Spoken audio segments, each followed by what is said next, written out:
Pinoproclaim sa hamong ito na kayo ay ganap na mag-asawa. Ako, minsan, kaya nga, ang Diyos na bigay sa inyo ng privilege para makasal. Nilais niya sa kasulat na kasulatan na magsasama kayo habang kayo ay nabubuhay. Dahil kamatayan lamang sa mag-iiwalay sa inyo. Mabuhay po ang bagong kasal, mga minamahal na mga kapatid. Si Mr. and Mrs. Vitor Ihorango. Palakpak po.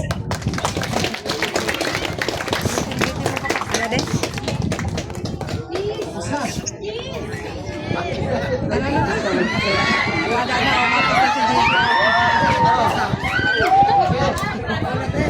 Makikita na yung kiss, ha?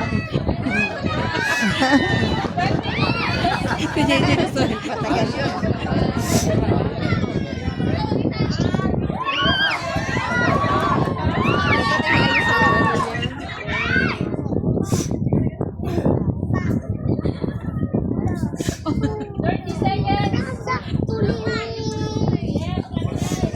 Jumar.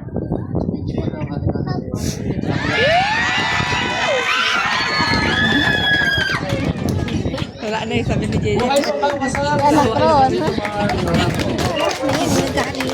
Yung araw ng kasal, no?